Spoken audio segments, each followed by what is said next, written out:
present is Congresswoman Jing Kilowistro. Thank you, Mr. Chair. I just want to reiterate, while it has been said repetitively already, that our ultimate objective here in conducting this inquiry in aid of legislation is to be able to enhance existing laws, come up with new ones if if the need are determined, Mr. Chair. Nevertheless, we cannot brush aside, certainly, all the abuses and infractions that we have identified during the course of our inquiry in aid of legislation. And in addition to the offenses which have been raised already by our esteemed colleagues, I wish to add perjury. Perjury can be committed orally or in writing. If it is orally, the perfect example or illustration, I believe, are misrepresentations during inquiry in aid of legislation. We often hear this: you will be committing perjury because all resource persons in inquiry in aid of legislation and even in all forms of investigation, we place them under oath.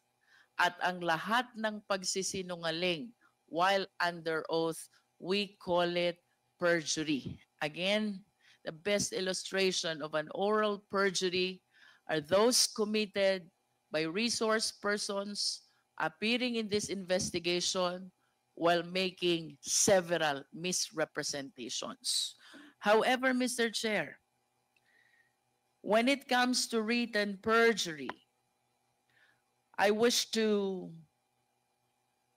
break down the elements of this offense so we can better illustrate how this is determined.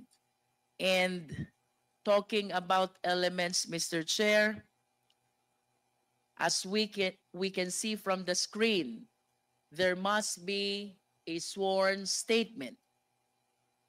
It must be made under oath. The statement contains deliberate assertion of falsehood, and the false declaration is with regard to material fact.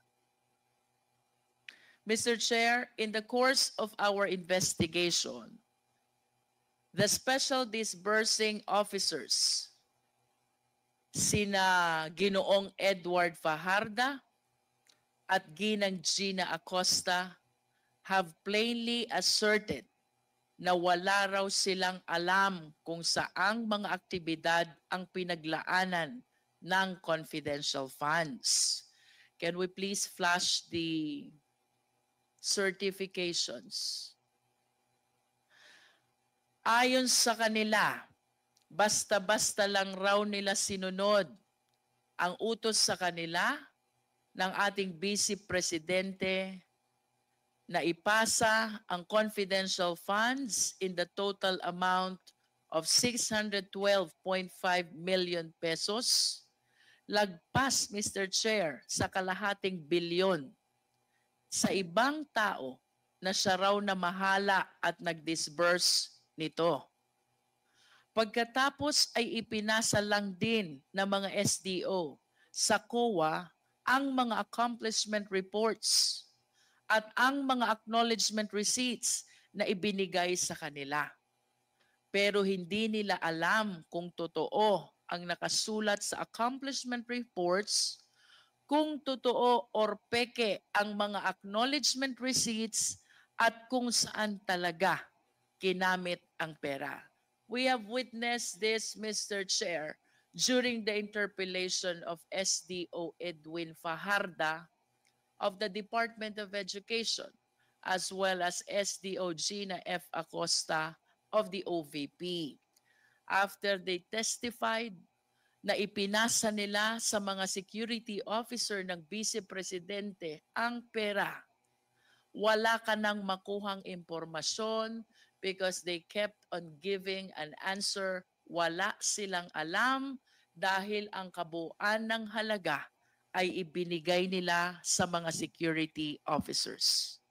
Ito pong certifications, Mr. Chair, is the perfect illustration of a written perjury. Halimbawa ng tinatawag natin na written statement made under oath.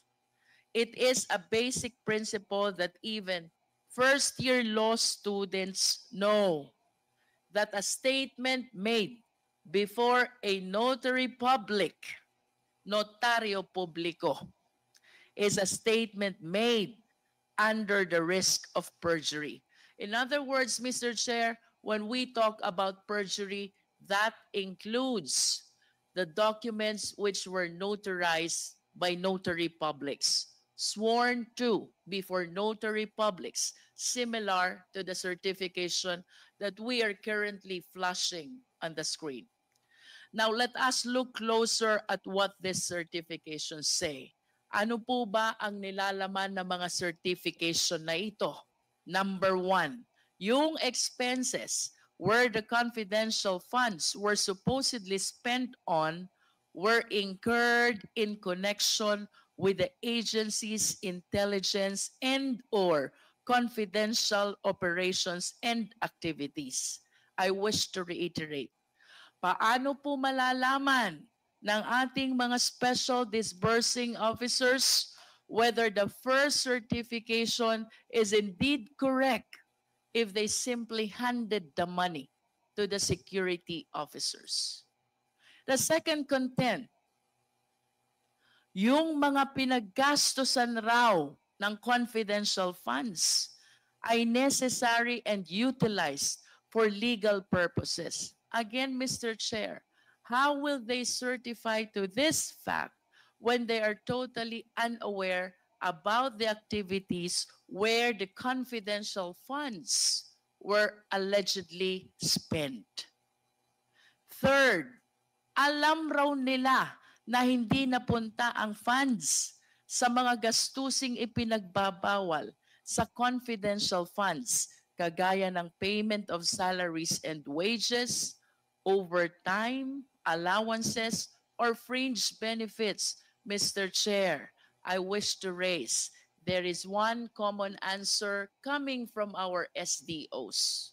Wala silang alam dahil ang pera ay ibinigay sa mga security officers. Fourth certification, any equipment purchased was supposedly relevant to the confidential and or intelligence activities. Mr. Chair, suffice it to say that the SDOs are totally unaware of how the confidential funds were spent, primarily because they were not the one who disbursed the same. Paano po nila patututuhanan ang nilalaman ng mga certifications na ito? Certifications which were sworn to before a notary public.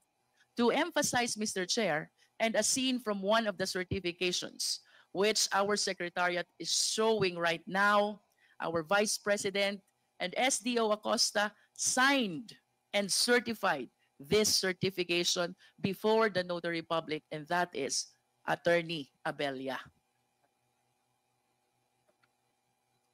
Ano po ba ang sabi ng mga SDO? We all learned from the hearing on November 25 that while SDO Acosta did encash the check, according to her, wala po siyang alam kung saan napunta yung confidential funds kasi po ito ay turned over sa VP SPG. Mr. Chair, this is totally, if not completely, contradictory to the contents of the certification. It's the exact same story for Mr. Fajarda of DepEd, Mr. Chair. Sabi po nila, Ms. Acosta at Mr. Fajarda, sa ating pagdinig na hindi talaga nila alam kung saan ginastos ang pera. In other words, malay po ba nila kung napunta nga ba sa intelligence or confidential operations and activities ang pera?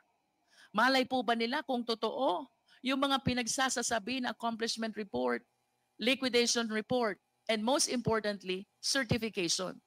But they signed it, Mr. Chair. They signed them under oath. This means, Mr. Chair, that Ms. Acosta and Mr. Fajardo did not only violate the joint circular, they also lied under oath dito sa kanilang certification. They did this not just once, not just twice, but thrice for Mr. Fajardo. And for Ms. Acosta, I have to state, she did it 4 times.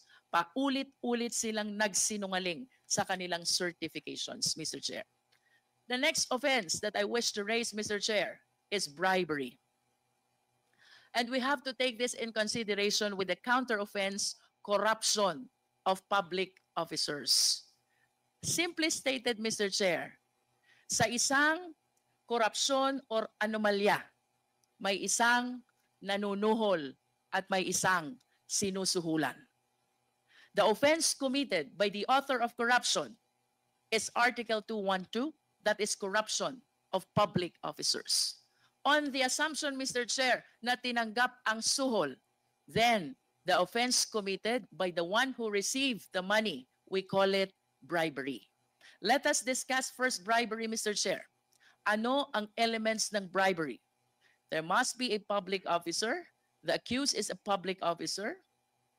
He received directly or through another some gift or present. The receipt was in consideration of his commission of some crime, and that relates to the exercise of his function as a public officer. Of course, kailangang ma-mention ang mga krimen ng mga nagsuhol at mga nagpasuhol. Ito po ang mga elements ng bribery. Malamang lahat ng mga tao na naimbestigahan natin ay public officials who receive amounts of not just any money, but possibly of confidential funds as well. Corruption of public officers. Siyempre, kung may mga tumatanggap ng suhol, may mga nagsusuhol. Sila naman po ay magiging liable sa krimen ng corruption of public officers.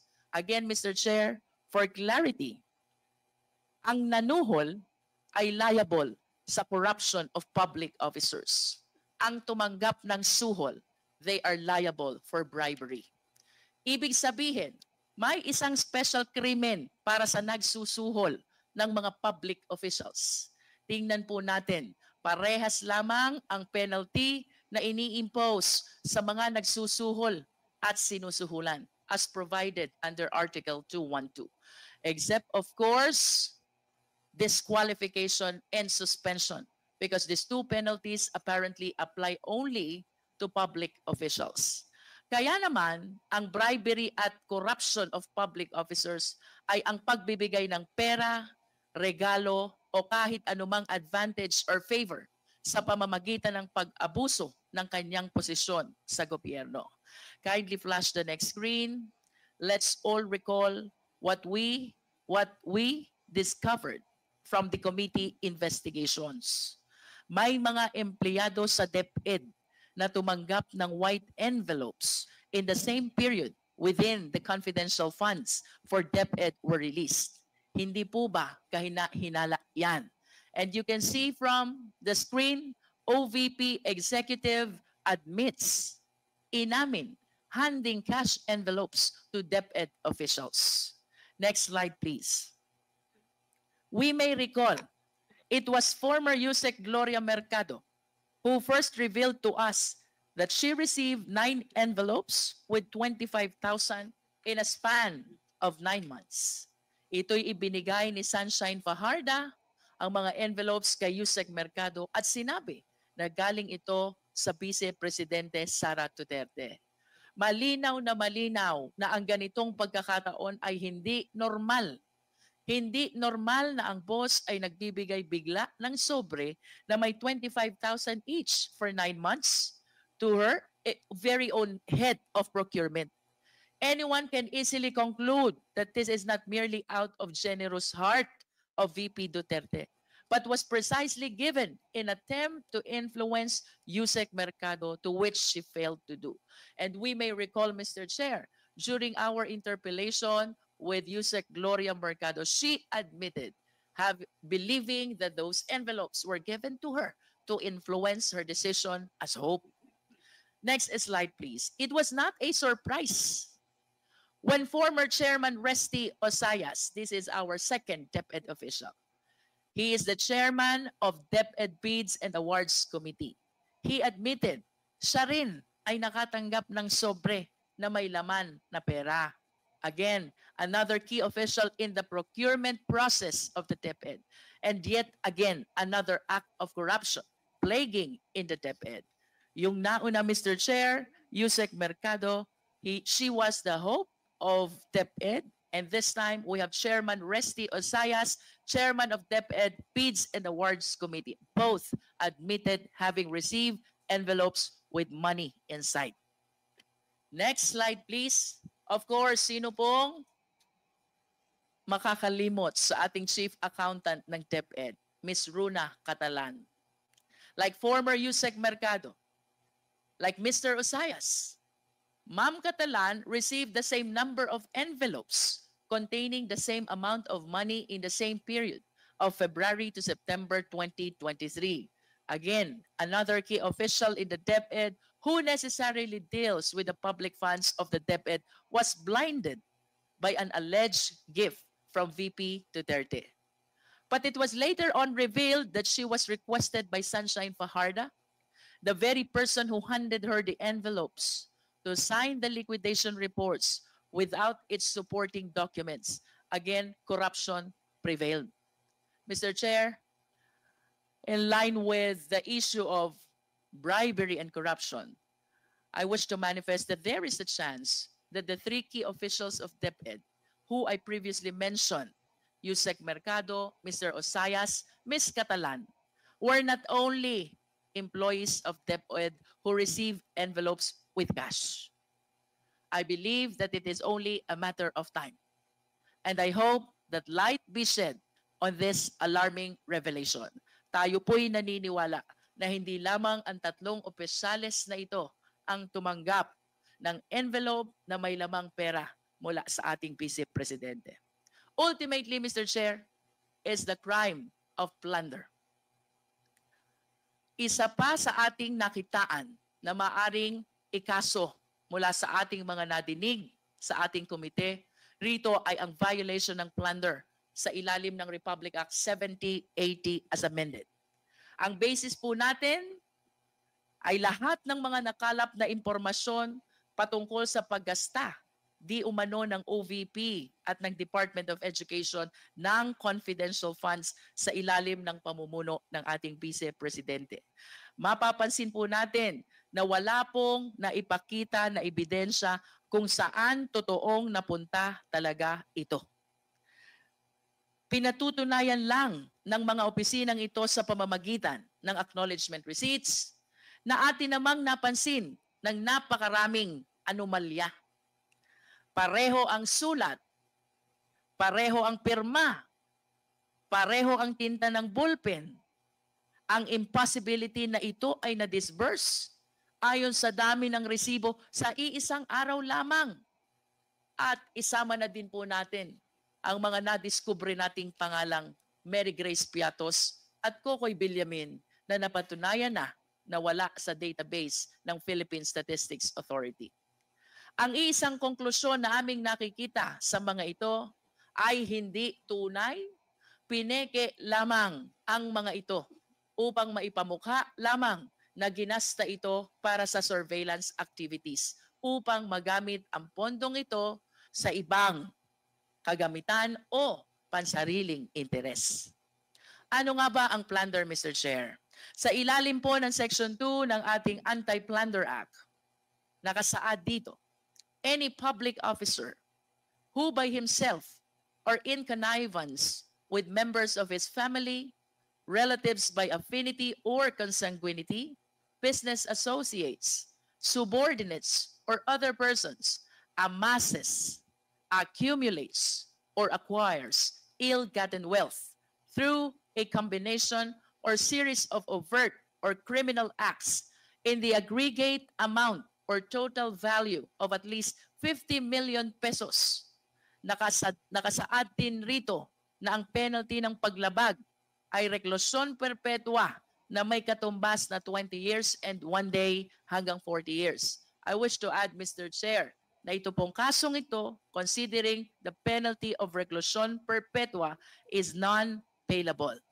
Kalakip din po ng penalty na ito ang perpetual absolute disqualification, which includes deprivation of such person from holding public office and employment kahit pa manalo sa eleksyon. Kaya naman, Mr. Chair, ang plunder sa madaling salita ay ang pagnanakaw ng pera mula sa kaban ng bayan na may halaga na higit sa 50 million pesos sa pamamagitan ng paggawa ng ibang krimen. Next slide, please. Kung makikita po